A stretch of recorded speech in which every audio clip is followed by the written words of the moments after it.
Hi, everyone. Welcome back to Beyond Zenith, the podcast where we go beyond the title. Today, very excited to have the lovely Mercedes Bent. She worked at companies including Goldman Sachs, General Assembly, and partner at Lightspeed, giving her a front row seat to some of the biggest shifts in technology and startups over the last decade. Mercedes, we're very excited to have you on today. How are you? I'm doing well. Thank you so much for having me. You're very, very welcome. So, for anyone today listening or watching that doesn't know, are you able to take us back to the beginning of your journey, and kind of how you got to where you are today?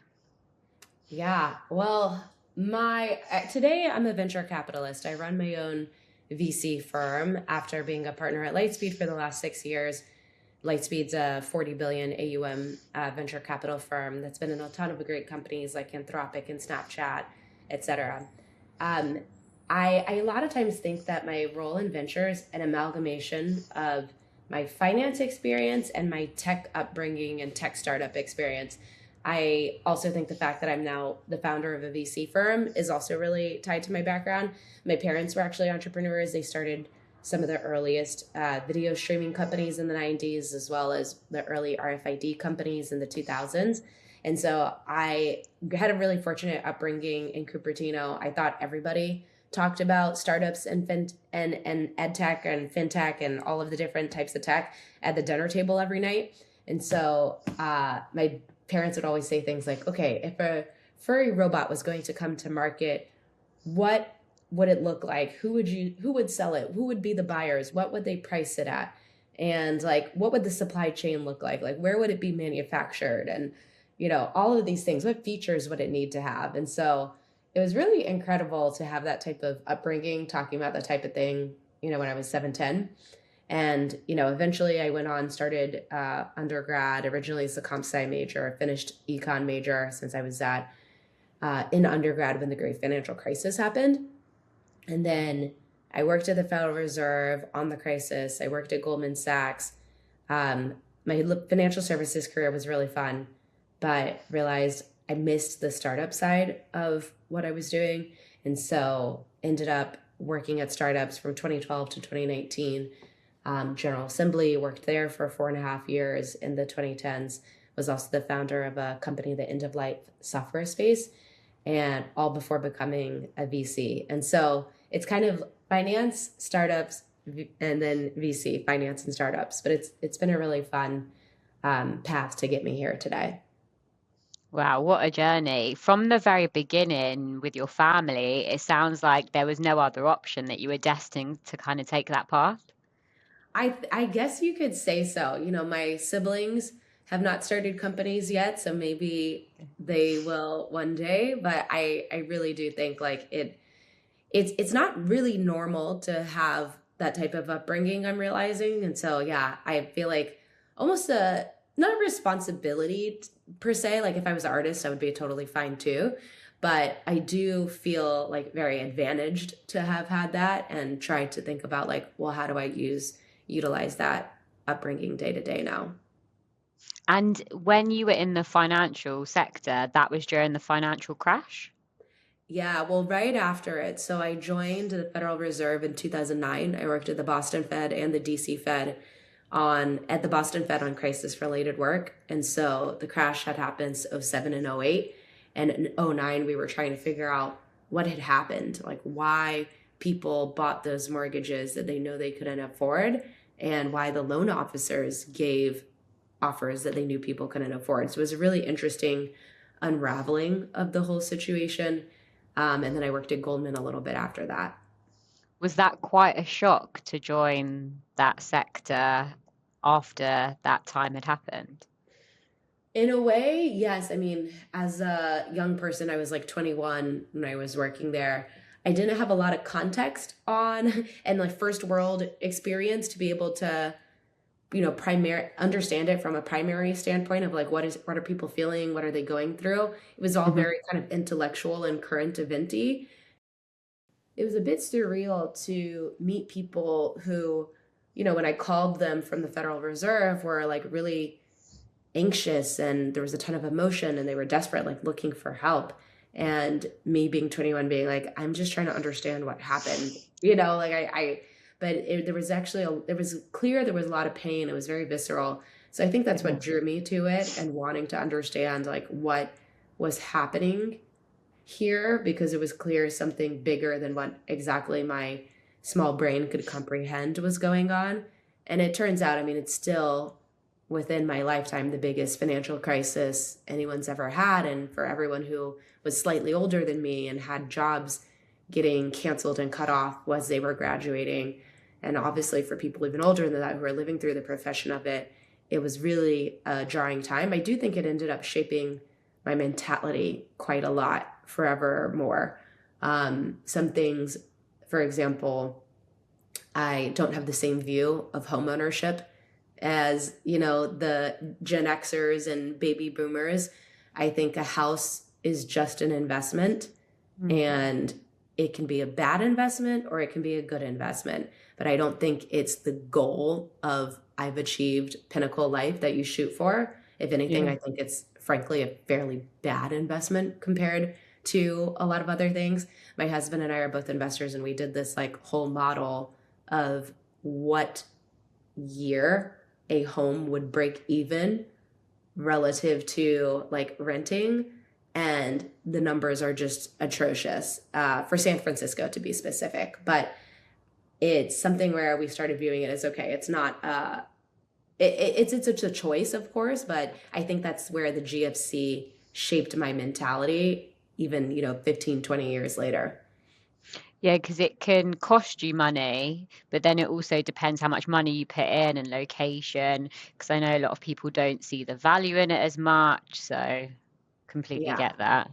it changed my view on wealth management as well, in terms of um, you know, like it's all about timing when you get in and not paying money managers fees to manage your wealth, because a lot of the general indexes will do pretty well. There were a lot of things that the GFC, um, I think, cemented in me in terms of having a healthy level of skepticism when Hmm. approaching properties, real estate, wealth management, just all of the categories that were wrapped, like how I think about risk stacking on top of each other, because it was mortgage default swaps, MDSs that really got, and which collateralized the risk on top of the asset, that got us into trouble with the great financial crisis. And so a lot of my views on all of those topics was really shaped by it. And now I really think through to like, even when I see lessons about what's happening in the AI world today, like, okay, are we collateralizing too much underlying risk? Because you have unintended consequences when you do that typically. So it sounds like it's good because well, obviously, it's never great that that happened, but you use it, I guess, in today when investing and really looking under the bonnet of what people say as is. Is that right, or do you need to dig a little bit deeper? Exactly. Yeah, it's definitely shaped my view on where to dig deeper, what value really means, and how you individualize value as well for yourself. Because taking everyone else's dream of success and investment value, I think, is not the right way to do it. Did you ever watch the film The Big Short? I watched it in bits and pieces, but like I'm not, and of course like the book, but um Yeah. not recently. I really enjoyed that. That helped me really understand it. Yeah. And also when it happened, it was kind of crazy. But yeah, Yeah. you just expect that when people say something, it's going to be something you trust and believe it. So Yeah. A lot of don't follow herd mentality when it comes to investments was basically one of the biggest lessons. nice. We'll definitely take that tip. Mm. And so your path into venture wasn't linear. You went from finance, as we've mentioned, to startups, to founding, to investing. Looking back, were there any defining chapters that really shape how you invest today? That's interesting. I mean, I definitely think the startups were a big part of that. And then mostly my training at Lightspeed was really what shaped a lot of how I invest today. On working at startups, I think some of the things I learned were just what the pace of execution needs to look like in order to achieve the type of results that people are looking for, what the talent density around you needs to be. I think that, and then also the timing that you need to get right and the market that you pick. These were all things that I wasn't really recognizing at the front of my prefrontal cortex during that time. They were more kind of like subconscious realizations. And then once I went to venture and paired this lens of kind of analysis on top of what I did in the startup world, it gave me completely new eyes for how I had spent my years in startups, and really exposed to me a lot of maybe the lack of sophistication I had sometimes in like choosing exactly where to work, what problem to work on. I think that I was very passion driven for a lot of the startups I worked at and chose to. I worked at General Assembly because I wanted to be first at the center of the New York tech ecosystem in 2012 when it was starting to grow, but also to be working on a product that was helping people land their dream jobs. And I still feel like that was a really good choice. But at the same time, back in 2012, I had been looking at, I thought I had a thesis about mobile payments were going to become a big thing, which at the time, like, people were not doing mobile payments. You know, Square had barely gotten started. PayPal was still a relatively young company. And I actually interviewed at those two companies in 2011, 2012. And so looking back, you know, with my investor lens now, I'm like, man, I actually had the right instincts and thesis around what would be a good market to approach. And then at the same time, like, I ended up working at General Assembly. And that, I think, was a totally like fine decision. But I'm like, oh man, what could have happened if I like joined like PayPal or Square in 2012? I probably would have been a lot wealthier. The good thing is like all paths end up working out, because now I've ended up in, I think, virtually the same spot I would have ended up in had I gone to those other companies too. And so some of the things I like learned in retrospect was like, well, maybe the talent density at some places would have been bigger. So at Lightspeed, what was it like to work there? Like, would you say that you learned the most from working there compared to all the other companies that you've worked for? hard to say that, but it's my most recent experience where I also was the oldest, so I think you're able to like get the most value out of the more recent experiences because I can bring into it all the other experiences I had before. So in essence, yes. What it was like to work there. I mean, it was a culture that was very similar to Goldman Sachs in some ways. My prior firm, where a lot of folks were just focused on doing great deals, there was, for the most part, a pretty high work ethic expected amongst folks.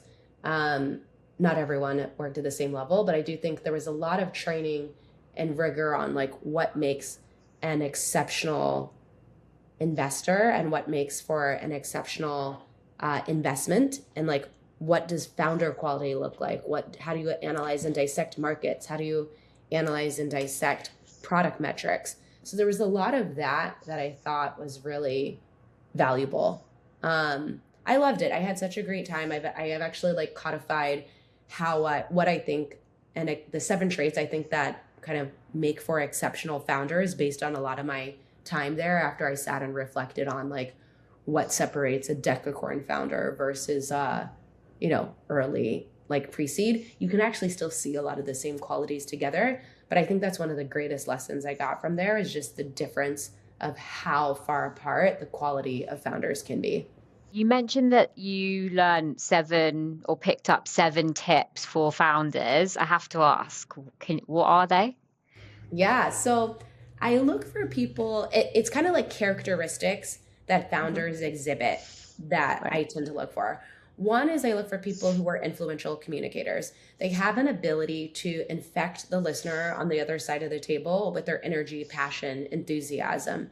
There is something magnetic about them, and you are kind of drawn into it. They don't have to be loud, but they have just this quality that you feel like you want to spend more time around. That tends to also lead to a second one, which is that the person is a resource magnet. They are, a small, tiny individual trying to get a lot of stuff done for their startup, but people just end up going out of their way to give them extra things because they are like, I just want to help this person. That helps attract customers. It helps attract talent. It helps attract investors. It can be a really good quality. The next one is that they are urgently dissatisfied. These people want everything done yesterday. And it's a little bit tragic in some ways because they're constantly upset at the current state of affairs and like feeling like they haven't done enough. But there's this internal drive that is really hard to replace otherwise. So that's a one I really like. Another one is that they're relentlessly resourceful. They are like, okay, I'm going to get this goal done, come hell or high water. I'm going to go through it, above it, around it, through the side. It's just, they are always figuring out exactly how to get something done and moving mountains to do so. And then there's deep sector expertise. Every time you speak with this person, you learn something new. They are at the frontier edge of their field. They have a vision and a vocabulary that is so rich and dense and descriptive of what something will look like in the future that you're kind of like, oh my God, I've never heard anyone else talking about this before. They also, those are, I can't remember how many I've done now, but the other one is that they're strategic execution machines, then they're decisive. The reason I use the word strategic there is that they need to be constantly thinking about trade-offs and be a strong resource allocator. How do they allocate that marginal dollar and does it go towards the best place? And they also need to be moving with speed and just continuing to make decisions. They use that Bezos framework of here's a type 1 decision or a two-way door decision. I can make it, but I can go back later versus here is a one-way door decision. I can only make decisions, this once, and then I'm going to have to deliberate that a lot more. And so they're conscientious of which are which.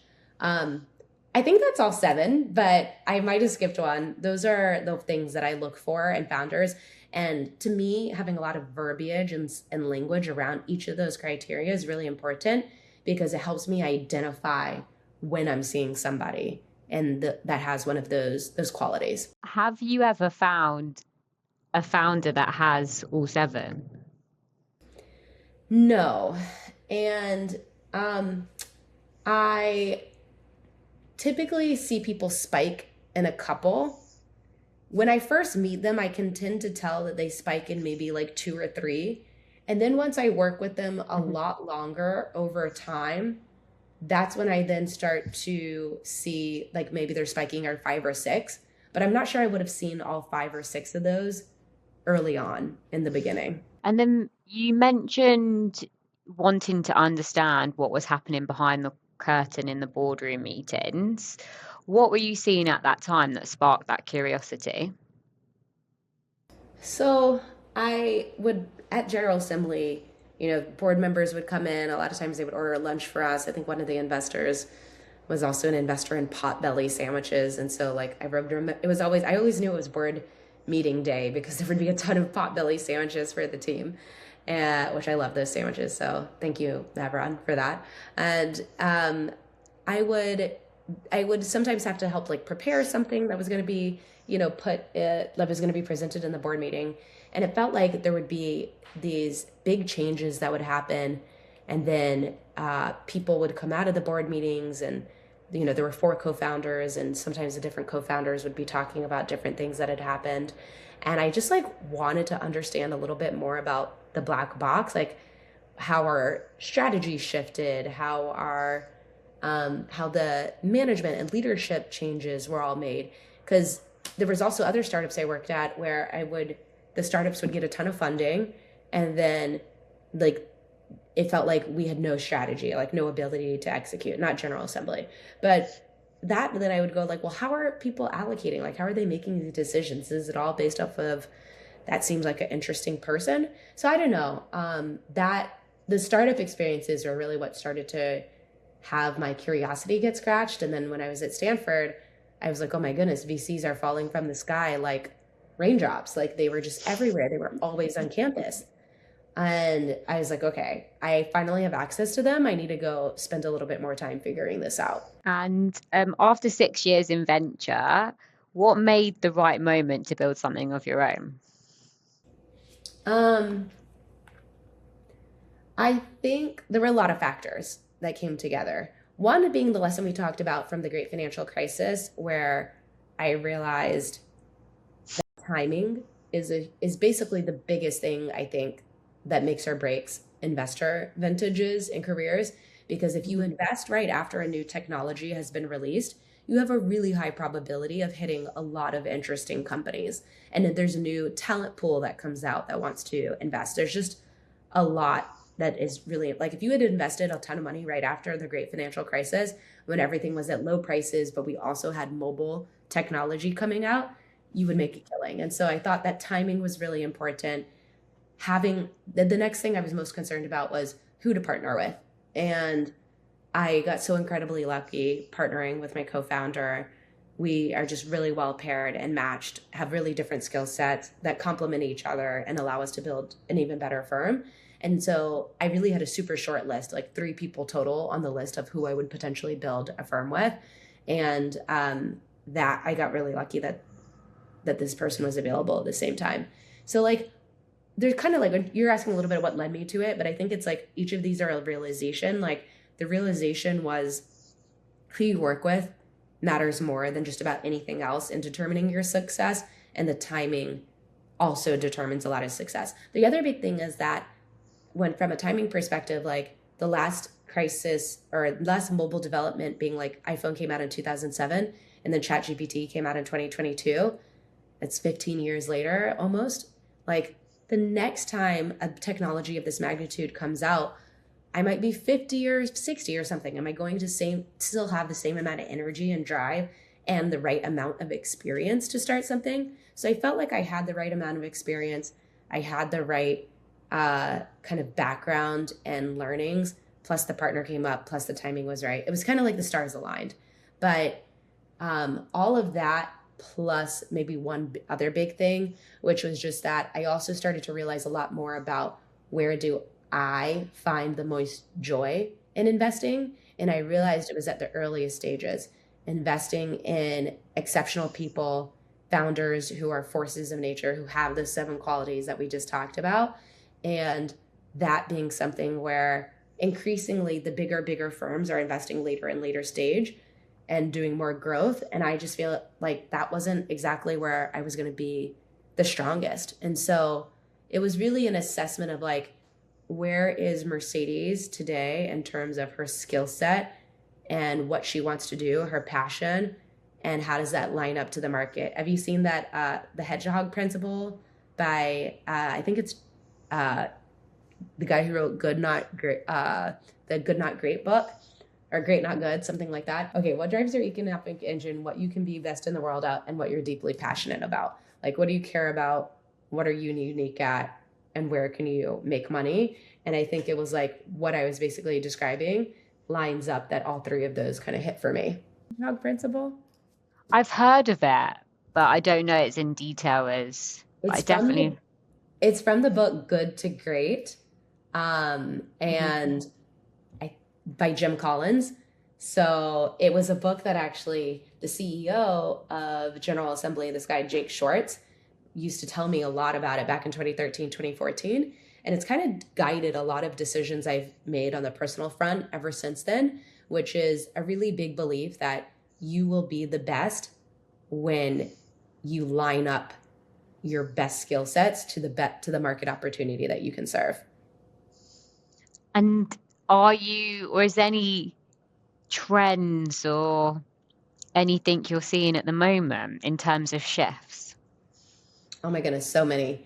Obviously, there's generative AI, that one everybody's well aware of, but that one's a little bit old, frankly, at this point. ChatGPT came out in November of 2022.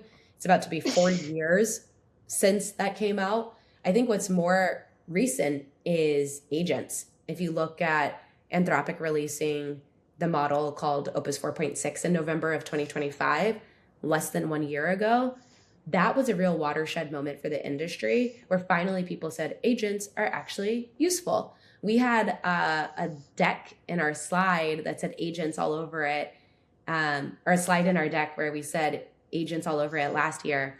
And people used to always say to us, like, agents aren't real. There's all these research reports and studies that say agents aren't going to work. What gives you confidence that it's going to work?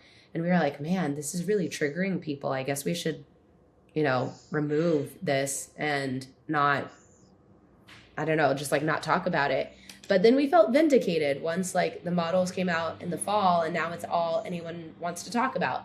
And the biggest topic today from developers, I manage a community of 400 engineers and researchers that are talking every single day in our WhatsApp and they're always talking about multi-agent orchestration, parallel agent orchestration, as well as like multiplayer, how do multiple humans work together on top of agents. And so that's where I'm really spending a lot of time today, is thinking through some of these like really large foundational bets on how a company will come to market doing multi-agent orchestration. So utilizing agents so that you can then deliver a business quicker, faster, etc. It's almost like the question of like, how do, if you can spin up 100 agents for any task, let's say like, I don't know, what's an example you like? Yeah, looking for talent for customers. So you might spin up like an agent that is doing outreach. You might have your outreach agent. You might have your qualifying agent. You might have your scheduling agent. You might have your CRM agent that makes sure to put like everything back. I don't know if you saw, but there was a company in New York who put up loads of advertising about don't hire humans, or like, why would you hire humans? And apparently people were going mental and like knocking it down and stuff like that. So no, I didn't see it. I didn't see those billboards. Which company was it? Yeah, I don't know off the top of my head. I'll have to send it over to you, but it reminds me of something out of the movie Black Mirror, because it's not a movie, but the series. I feel like we're in a series of Black Mirror. We totally are. The tech world is always trying to do something new when it comes to agents. But I do think it's really good to have that mix, like you said, because there's probably multiple areas in time that people spend where you can have an agent do it, and then you can be faster and deliver quicker. Totally. Yep. In terms of you setting up your own company, did you feel anything was missing from venture that you wanted to create differently in your own firm? I felt like there weren't a lot of spaces for technical founders to get inspiration for what they wanted to work on before they were fully ready to go. Like there's kind of Twitter or x.com, but you don't know a lot of the people there. A lot of like building is really an in-person activity. They felt like there were accelerators that once you've decided to start your company, you quit and you go work on this, and you go work at an accelerator if you get accepted. But that's a little bit later stage in your decision process. Like you already know you're for sure doing this thing. And so to me, the more upstream parts of it were how do we create a community and a space where people can get help, can receive and get inspiration, and work with like-minded peers before they're ready to even quit their job. And so I created a technical community. It's called Surreal. It has a website, surrealbuilders.com. And we've had over 6,000 of the top AI engineers and researchers in the Bay Area apply to be part of it in the last year, which has been incredible, like way more. And this is only in like San Francisco. But it's been way more interest in it than I thought, but it really showed me that a lot of people are looking for, once you pick your head up and you think that you might be wanting to do something next, there's very few places that you can actually go to start to scratch that itch and meet other interesting people. So that's something I basically spent time building over the last year that I thought was missing in the venture capital world. Nice. And so that community is for people to share trends, insights, they use it for anything else as well?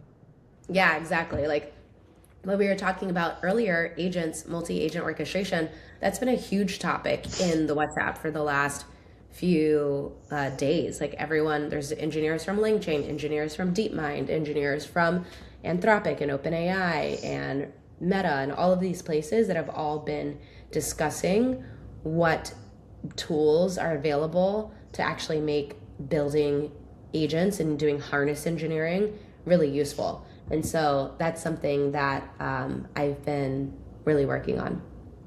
Sounds like a great community. It's great. It's like yesterday night, I was trying to catch up on it because there's so many messages over the past few days that I hadn't had time to read. And then it just gives me my reading list. Like I ended up pulling up a Thinking Machines blog post about their, multi-agent iterative kind of calculation where they have one cheaper, faster model kind of respond first while the slower, more robust model thinks and responds second. And how do you have those two models respond in parallel to each other? And then I was also reading about Apple's new Poke announcement, and how you can now use it in iMessages. And so like the group, it's so cool for me to be around a lot of technical builders who are at the frontier cutting edge of how agents are being built. And selfishly, I just wanted access to that knowledge and to have that currency so I could have a strong beat on what's new. So yeah, that's what I ended up spending a lot of my time on building, because the community is just so cool. I love reading through the messages every day. It sounds like you can stay up to date with the newest trends just by going to that community and you don't really need to look elsewhere. It's honestly decreased my usage of Twitter and X dramatically because I know I'm getting all of the most salient, important news from a Yeah. curated group anyway. Yeah, I can imagine. I'll have to look into that. Sounds very good. Looking ahead, is there anything that you're most excited to build over the next few years? Well, building out my firm is probably what I'm most excited about. I mean, we're essentially in the pre-seed stage of starting a VC firm, and similar to, startups where they raise a pre-seed and then a seed and then a Series A and a Series B, I have to raise fund one and fund two and fund three and fund four. And they're all predicated on how well my last fund did and how fast it's being marked up. And so I think that's something I've really thought a lot about, is like, how do I build this into a generational firm? What needs to go right if I work backward from a goal of something like 5xing the fund? What type of deals do I need to be in, and who do I need to be bringing around my circle? I mean, it's all focused on like, how do you get into the best companies? But there's a lot I'm really excited about building on the product and software side too. Now that we have agents, it's like, how do you build the first AI native VC firm? Well, you should be able to run it with very few people, where agents are handling all sorts of things across sourcing, evaluating, winning, doing portfolio support for deals. But also, and like we use, as I mentioned with our Surreal community, we use a lot of agents to run that community too, from how to reach out to people who we think could be good members, to how do we do the logistics, to how do we manage the members. We have a member directory or a member agent, where instead of having like a PDF with all the list of who's in the WhatsApp, we have a tool where you can go to directory.serialbuilders.com. You can only log in if you're a member, but you can go and search like who works on voice, or who here is from OpenAI, or who has started a startup in the last year. And people are doing all sorts of queries every single day in our member agent. And to me, like, that's a really exciting type of tooling and building that I want to be doing, because I can build an agentic AI native VC firm where I don't use it just for the typical things like outreaching to founders, but instead like deepening our network, deepening our competitive edge. So that's a lot of what I'm excited about building. I'm excited about building out the team. I'm excited about building out our portfolio. I'm excited about building out our LP base and helping deliver what they're looking for. So those are a lot of the things that I'm thinking through. And do you find that you really understand your clients more because you're on a similar journey as well, and also, you've been on on different sides of the curtains at different times. When you say my client, you mean the founder or the LPs? Yeah, the founders. The founders, yeah. The founders, I do think like I have a lot more empathy for what they're building, for how annoying fundraising can be, for how annoying VCs can be, how bad board members can be. There's really, frankly, a lot of bad behaviors in the VC industry, so it makes it pretty easy to be doing better than average. But I have a lot of empathy for what they have to go through. Fundraising is not easy, and there's all sorts of weird questions you get from VCs all the time. So I do have empathy for that. And I always want companies to know that I've been in their shoes and I'm thinking that way, because I think that's ultimately what wins you the deal, is like not the most expensive term sheet or the highest valuation, but is a combination of right capital and right partner. And I always strive to be a partner that they feel they could trust and call, and who isn't going to be breathing down their neck for the next 10 years. And then also from the other side, on the LP side, you sort of understand as well because you've been behind the curtain there. Well, funny enough, no. Like when a firm as big as somewhere like Lightspeed has a big investor relations team, and so there are a ton of people who manage the pipeline. Who I pretty much would just show up to a couple of investor LP meetings and share a little bit about what I was building and or what I was investing in and why, and do kind of what I called the dog and pony show. But it's actually very different to have to go out and construct the pipeline, reach out to every single person, build the materials, build the deck, take everyone from outreach or first meeting all the way through signed sub docs. And so, yeah, it's a new skill set. I've learned a lot about it in the last year. I'm really glad that it's working out, but man, it's tough. Is there some things that people would misunderstand about venture capital until you're inside it? Um, it's like almost hard to place my head back in that space from a long time ago, but I'll try to think through. Like, yes, there's a lot of misconceptions. One misconception is that if I write up a business plan and say what I will build, people will fund it. Like, no. Most people want to just fund things that are already pretty proven out, that have metrics, that have traction, or they want to fund strong profiles of strong teams who maybe don't have anything built out, but I just have belief in the founders. And so you kind of have to know which category you're in. And also another misconception, like VCs, I'll just be able to reach out to them, email them, and they'll get a response. Like, a lot of them are only relying on warm intros because they're so flooded with tons of people reaching out to them. And so I think that is also a little bit of a misconception.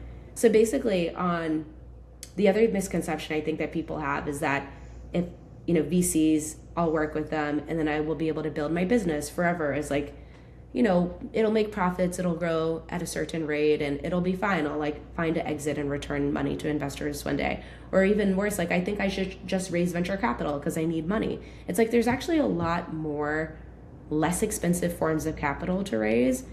And there are also forms of capital that don't have the same expectations as venture. Venture expects that you're going to go anywhere from 5 to 8x in 1 year on your revenue from working with them. And that is something that I think a lot of founders aren't necessarily thinking through, the obligation of what has to happen on the other side. And if you don't hit those metrics, how the VC will no longer want to spend a lot of time with you because you're now no longer like their most important company. And I think a lot of people are just thinking through the like here and now today, like I just need some funding, so I'm going to make a case for it.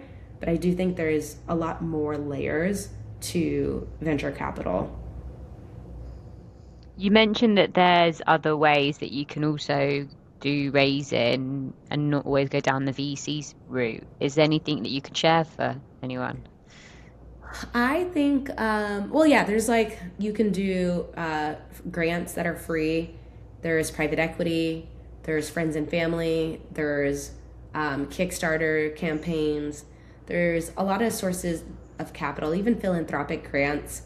There's government grants that are all ways that you could get money if you're building a business that isn't going to be tripling every single year. Welcome back to Beyond Zenith. I'm back with Mercedes. We had a few technical gremlins last time, so we're picking things back up today. And Mercedes, before we got cut off, we were talking about an orchestration of a multi-orchestration of agents and what that might look like in the future. Are you able to pick up from that? Yeah, I think something we've been looking a lot into from a thesis standpoint is if you stop and think about how AI has evolved over the last few years, we started out with these really powerful AI assistants. Well, let's be frank, 2022, they were more like not so smart. Like the chat GPTs and the Claudes of the world, you would ask them questions and you would get back these like easily identifiable mistakes. But they were kind of in elementary school, and then they grew up and they became grad school students, and then they became PhD level smart. And the AI assistants got really complex really fast. I remember last year, in the beginning of 2025, people were asking the question of whether or not agents would be successful. There were all these reports from Fortune 500 companies and Deloitte and McKinsey saying agents don't actually work yet. They're not tackling the workflows of any real companies.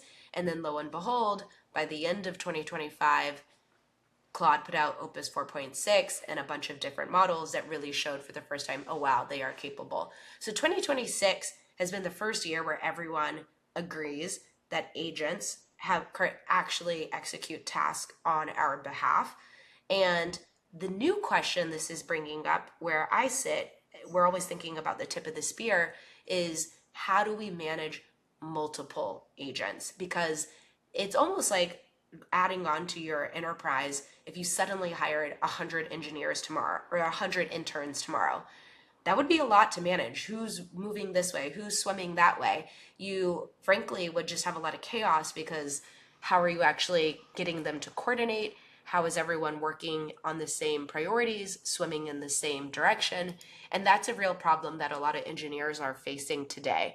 So one of the most common topics and complaints I hear from engineers is how do we have agent orchestration systems and multi-agent tools that help us with coordination, planning delegation, memory context, tool use, evals observability, or even runtime infrastructure.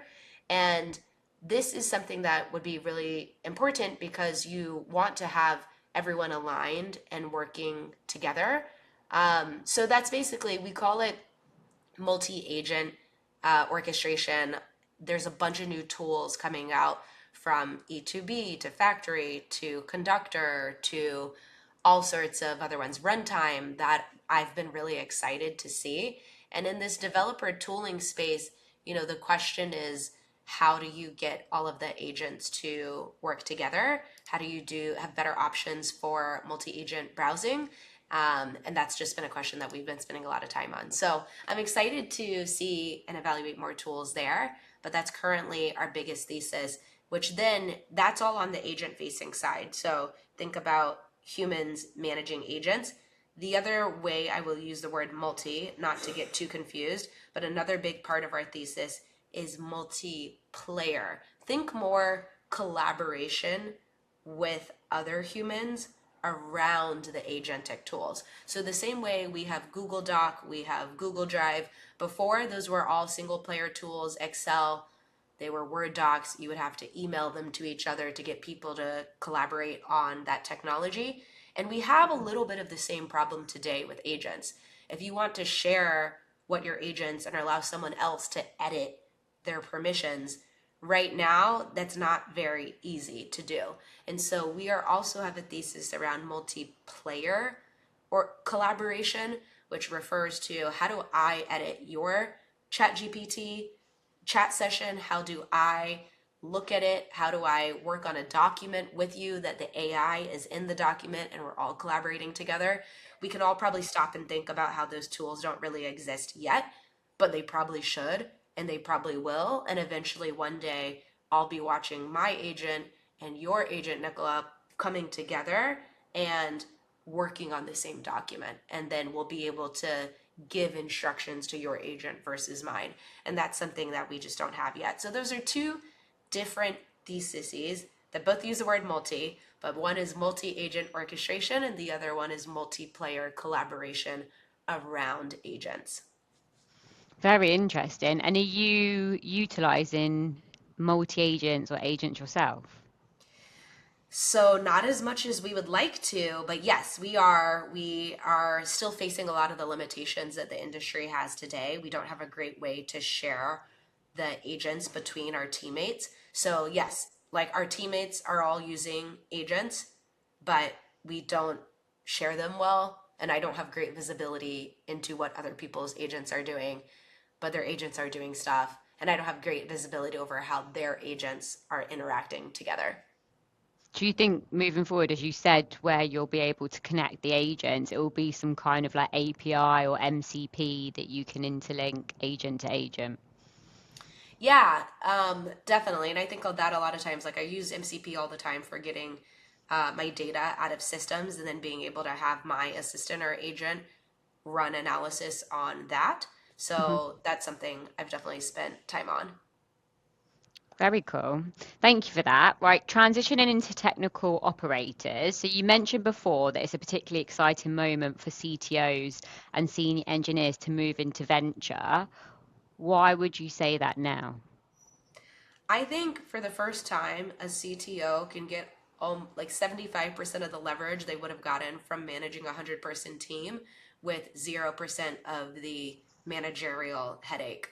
And so people who are very senior suddenly have the ability to not be in all of those one-on-one report meetings, performance meetings, stuff that really frankly wasn't engineering. Some of them really enjoy it. Some people love managing teams, but a lot of great executors get overwhelmed by the sheer volume and capacity of managing all those people.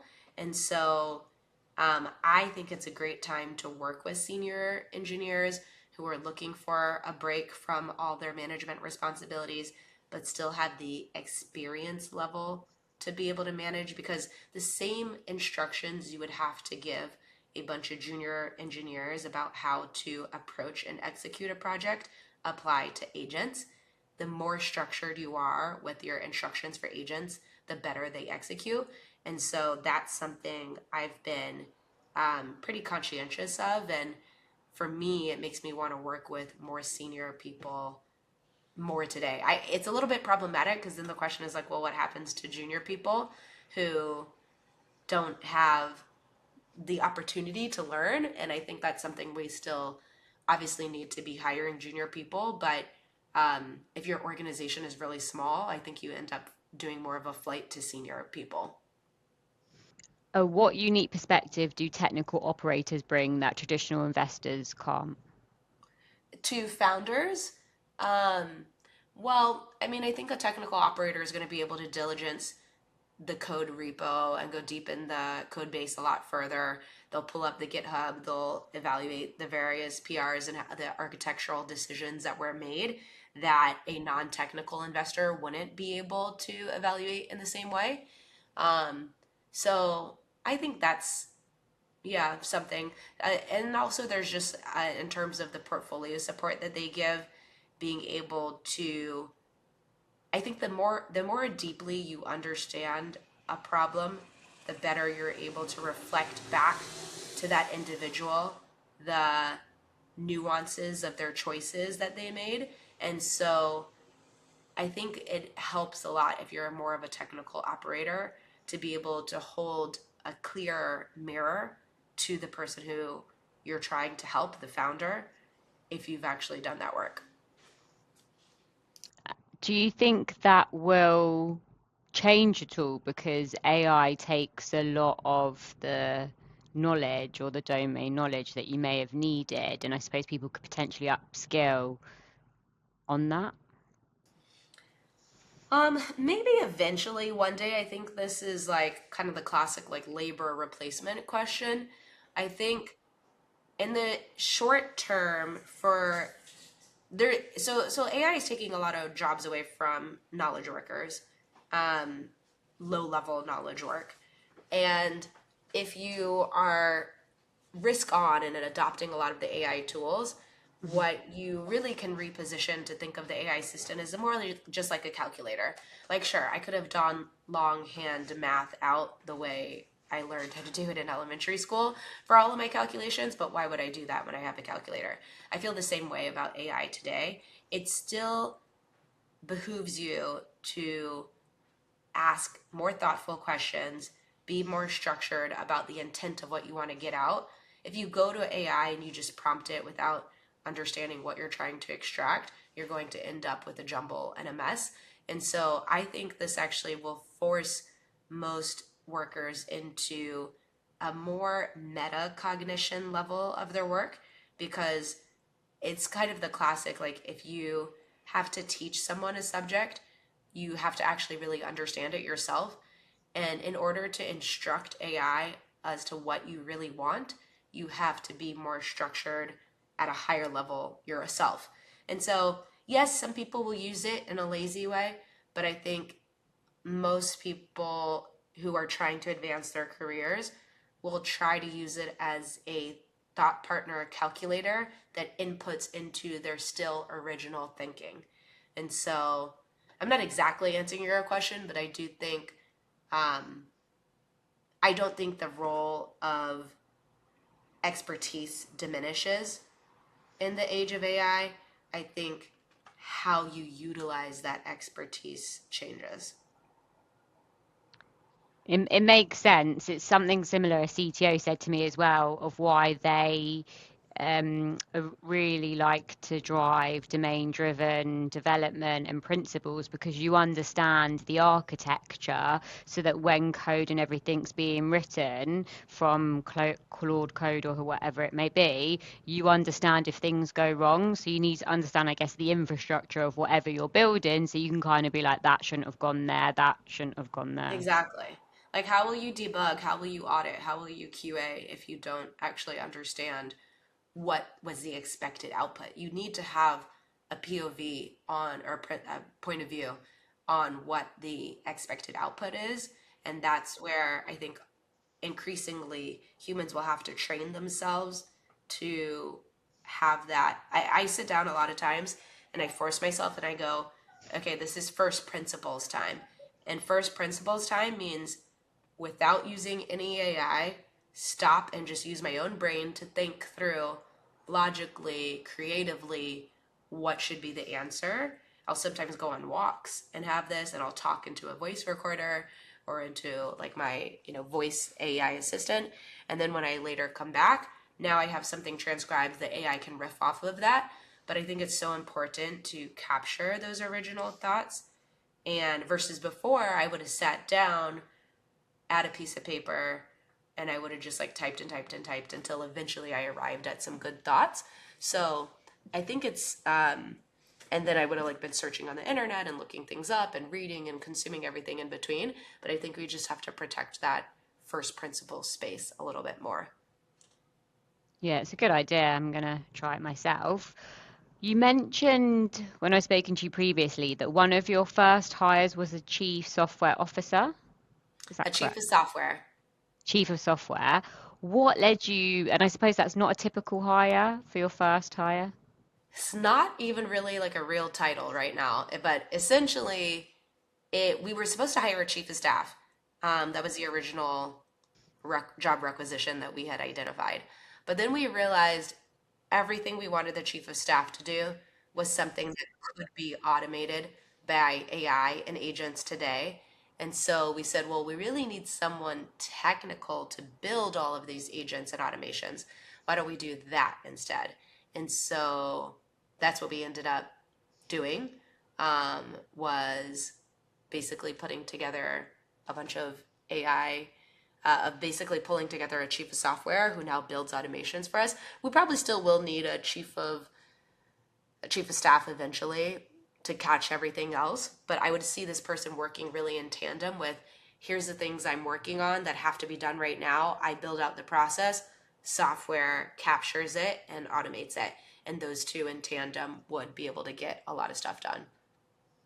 That's very interesting. And then if you were to look, I was going to say 5 or 10 years ahead, but I feel like it's too far ahead. So far.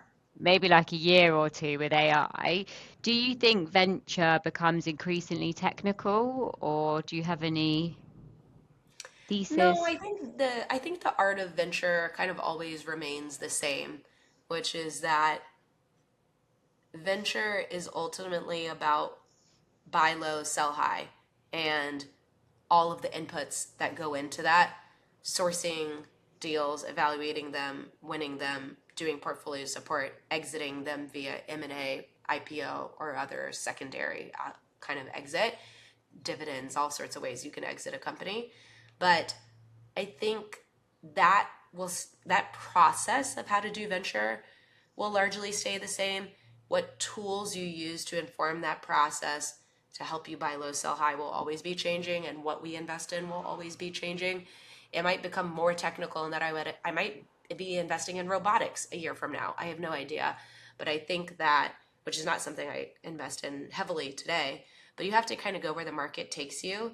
Ultimately, a lot of people talk about, well, will there ever be an AI that replaces venture capitalist?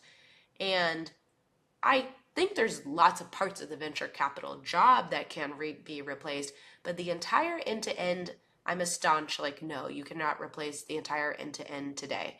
Why? Because ultimately, it's an illiquid asset. Illiquid assets need a lot of social capital and relationship value in order to transact and change hands. It's not like a public equity stock that you could buy on NASDAQ or NYSE. Those, yeah, you can run a quant driven hedge fund and someone can figure out like optimal buy sell based on a lot of data signals. Even then, you still need a person running the hedge fund to convince investors to give them money to put into their quant algorithm. Big blocks of money, when we're talking billions, tens of billions, even hundreds of millions and tens of millions, it just doesn't move through the capital market ecosystem without some social capital and trust saying, hey, this is a good deal. There's not fraud there. You're not going to get your face ripped off by investing in this thing and then finding out later on it was a house of cards. That is a role that humans will still play for quite a while. And the information asymmetry that exists in especially in illiquid private markets, is going to persist for a long time. The only way AI would be able to fully take over is if you were able to make all of the information asymmetry in private markets legible, readable as code to agents. And we can all think why that will never happen. Like, small startups are never going to put all of their data online for anybody to read. Every single little bit of information about what's going on in my company, who's being paid what contract is actually live versus is still in progress. This is all information asymmetry, and that isn't going to happen for hundreds of years. So that is one thing I can predict. Well, that's good to know. And is there something people fundamentally misunderstand about venture capital until you're actually inside the industry yourself? Yeah, I think some of what I just discussed is definitely a little bit misunderstood. But I also think that a lot of like deals, a lot of investors have this mentality of like, there's almost like this flight to quality that you want to invest in the thing that looks like it's winning. And so momentum and looking like you're winning is a very large part of a lot of investors' investment thesis. They don't want to be in the number two. If they think something's a foregone conclusion and it's starting to gain a ton of revenue, the next best competitor in the market will have a much harder time raising. And often what this results in is two companies that make it to the top of the field because they're pretty close and people can evaluate them together, but number 3 and 4 are way further behind. You see that with OpenAI and Anthropic, Pepsi and Cola, with, Square and PayPal, or that's probably a bad example, but lots of different companies, Snapchat and Instagram for a while, that just gather so much market share and become these de facto substitutes for one another. And then the question is, why invest in anything after that? So I think that's a misconception. A lot of people think venture capital is a pretty meritocratic, fair game, but it's actually more of a economic rational actor's choice game, which is, if you've studied economic theory, there's something called a prisoner's dilemma, which is if you think someone's going to, which is all about game theory, is the basis it's based on. If you think someone's going to do something bad, should you also do something bad so that you don't get left as the person holding the bag? And people start to look at one another. And I think most of venture capital can be explained by the economic theory of game theory. People kind of try and figure out, well, if you're going to do this, then what should I do? And therefore, there is obviously some original thinking, there's some conviction, but so much of it is informed by others. I think that's part of why I love the seed stage and the pre-seed stage the most, because I think the most original thinking is all done at the pre-seed and seed stage, because that's where there's the least signal to read off of other people. And that's where you operate in. Exactly. When you look across the very best investors you've worked alongside, what do they constantly do differently? Well, they do a lot of things the same. They all have an insane work ethic. They're always working weekends. They're always working mornings, nights, afternoons. They're at the top of their game for an unusually long period of time. I can think of folks like Mickey Malka, the founder of Ribbit, or Jeremy Liu, one of the former co-heads of Lightspeed, or Rahul Mehta at DST, or Hans Tung at formerly GGV, now Notable. These are some of the investors that I admire most and who I count as personal advisors, and I'm so in awe of them because of their work ethic, their original thinking. They are all like very high processing power brains. Like they hear something and then can like understand it immediately and have like 20 like very thoughtful follow-up questions. They also are just like they have some different skills on interpersonal. Some of them are incredibly great interpersonal skills. Some of them are not, but I think they all have conviction, and they all know how to spot and smell something that is just working and growing really fast. And so, yeah, maybe it's hard to say like what they all do different because I'm thinking about the similarities between them, but yeah, they have a magnetism that the founder feels immediately on the call.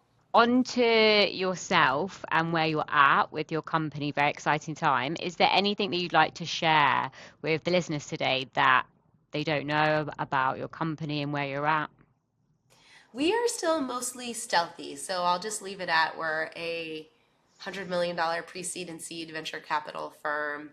At least that's what we're in process of. And we are always looking for spiky technical founders who have an edge where they are just so strong, to your point, and like stand out in one area. So yeah, if you're in the Bay Area and have an idea of a market that you think should exist that doesn't exist yet, I am always game to brainstorm and chat. And anyone that has the 7 founder traits that you like. If you think you have those, let's please chat. And thank you so much. It's been absolutely pleasure. I know that the listeners are going to absolutely love the insight. I've learned a lot from today, so I'm excited to watch your journey.